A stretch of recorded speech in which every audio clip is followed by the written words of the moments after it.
Hello everyone, my name is Alecia Lott and my channel is for those of you who want to have a journaling routine that is messy, minimalist, and low budget, and for those of you who are looking to use journaling for your mental health and for your feelings and stuff. So this is my weekly spread. This is what I do every Sunday or Monday, and my question for the week is, are you living on autopilot? Last week was not the most productive week. My habit tracker, I've kind of ignored my journal over the past week.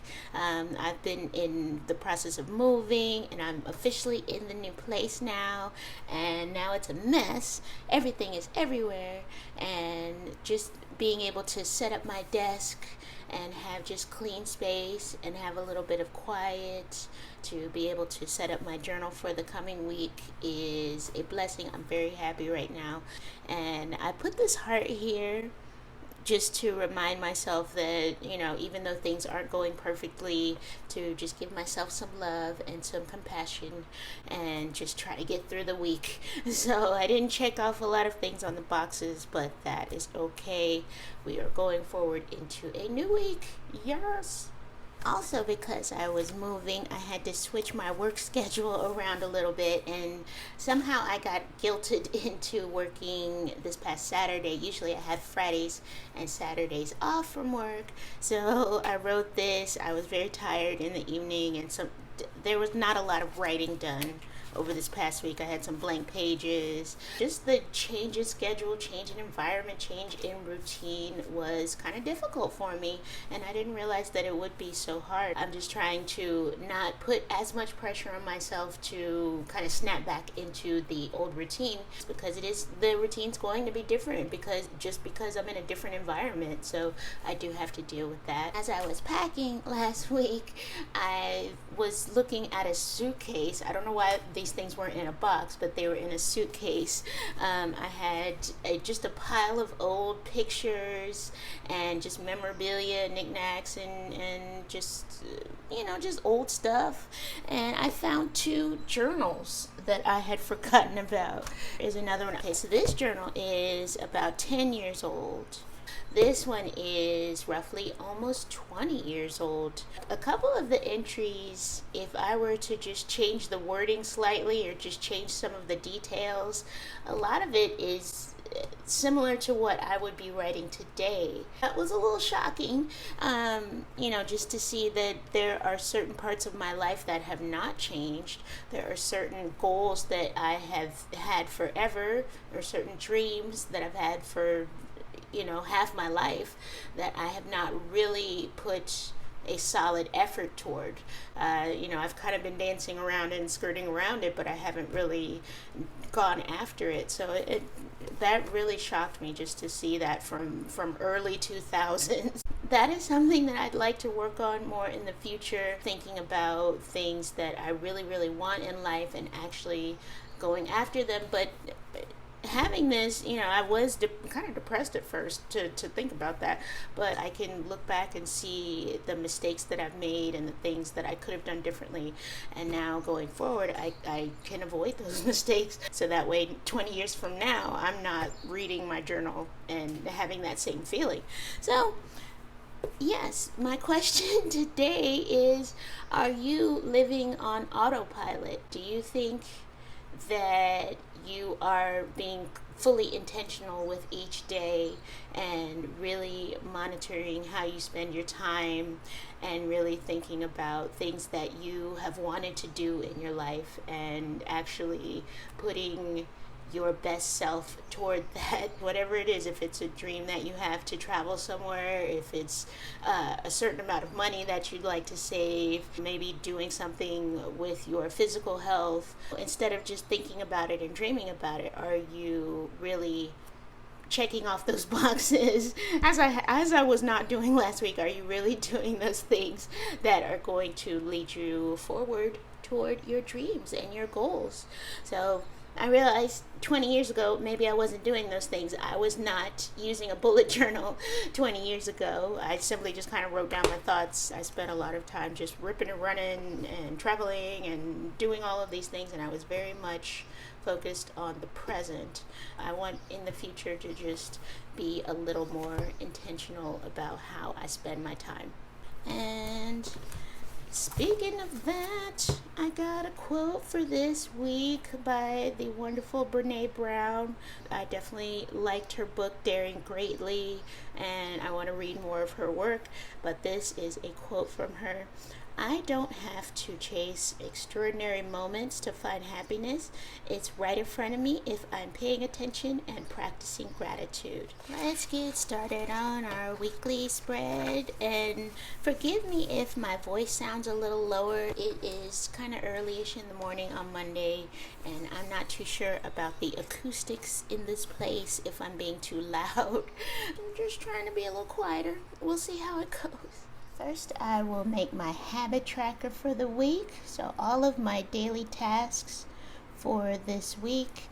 And we are on the week of May 12th through the 18th. There we are.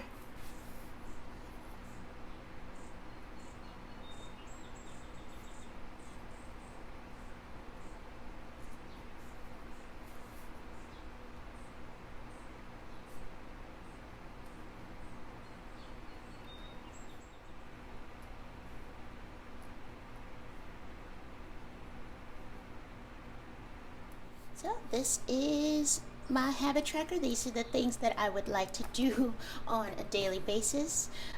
One of the things that was very prominent in my journal from 20 years ago is writing, and I realized that I have not really made any real strides toward having a writing career. I keep kind of starting and becoming overwhelmed and giving up.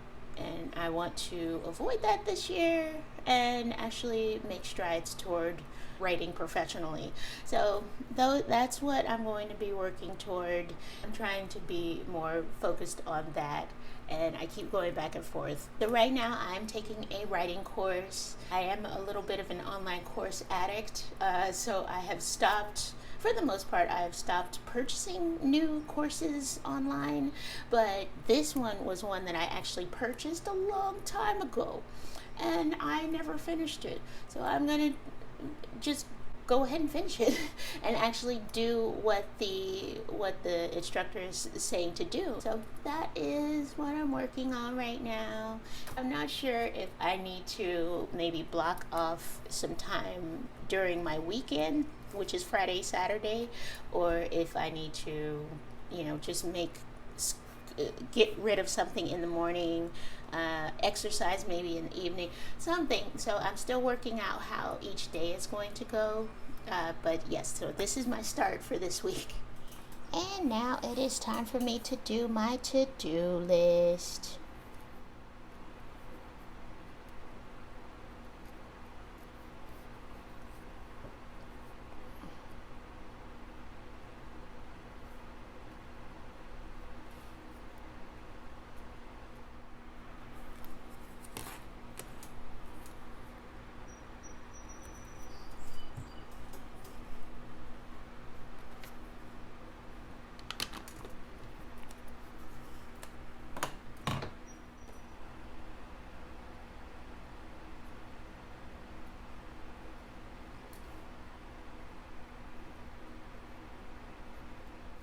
Okay, this is my to-do list. I was in kind of a hurry, so I accidentally put Saturday instead of Friday, so I fixed that. And really, normally I would only put 2 to-do. I really don't care too much about to-do lists on my weekend days, so those are just kind of there just to be there. I mean, every now and then I do have things that I need and have to get done on these days, but it's rare. But I put that. And then here I just experiment with this little space right here where it says next week.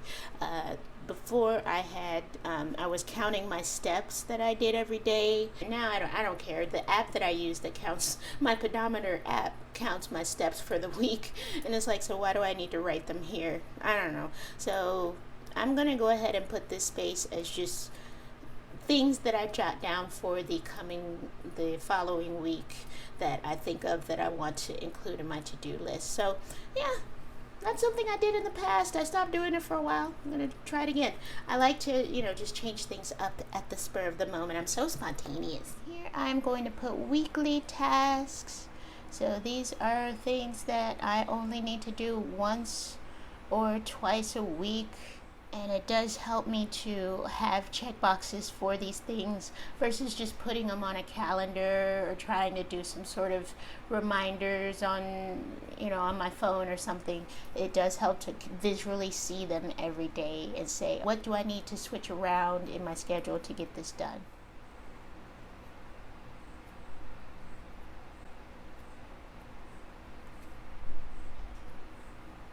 So a letter of introduction, this is my baby step into taking action toward becoming a professional writer versus just doing courses all the time. Simply an email, just a very casual email that you would write to a company that you would like to work for, and you're just introducing yourself. It's just a way of saying hello. It's not supposed to be a really hard selling email. It's just supposed to be to say hi, but at the same time, it does make me a little nervous, just putting myself out there. But I think by the end of this week, I can write one email and eventually increase it. Professional writers, this is part of their marketing process of doing several of these every day or every week. So if I can just do one, I will feel very happy for this week. And now it's time for me to write my goals for this quarter.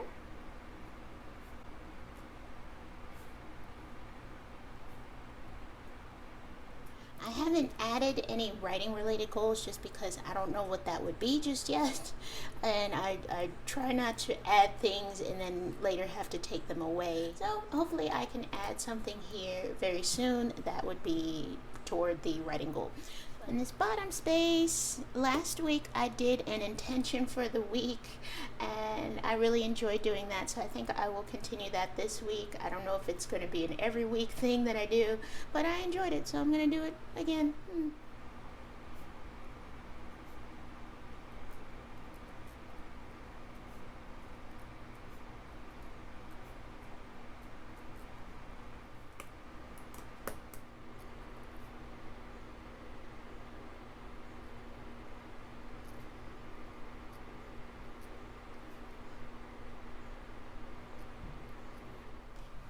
Okay, so this is my intention for the week.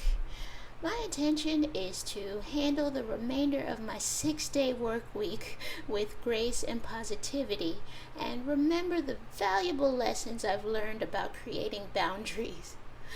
I will pay closer attention to my health and emotional well-being as I allow myself to get acquainted with my new environment and new routine.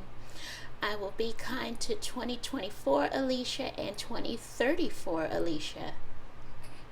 Yeah, and what I mean by that is simply what we're doing right now. We're creating habits. We're being mindful of our days and our weeks and our years, and we are putting things in place that will help us 10 years from now and 20 years from now. So I don't know if you can hear in my microphone, but I have the window open in my bedroom and I can hear birds chirping, and I'm just feeling, now that I did my intention for the week and I did everything, I feel quite zen right now. So I hope you have that feeling as well, and I just want to thank you for joining me. I hope this was helpful and useful to you somehow. And yeah, tell me in the comments, do you feel as though you've been living on autopilot, and what do you think you can do about that? What do you think you can do to kind of shake up your routine a little bit and make sure that your 2034 self is not looking back with regret at all? That's all I have to say. All right, so thank you again, and please like this video if you liked it, and please subscribe if you'd like to see more. And I give you an upside down wave goodbye. Have an excellent week.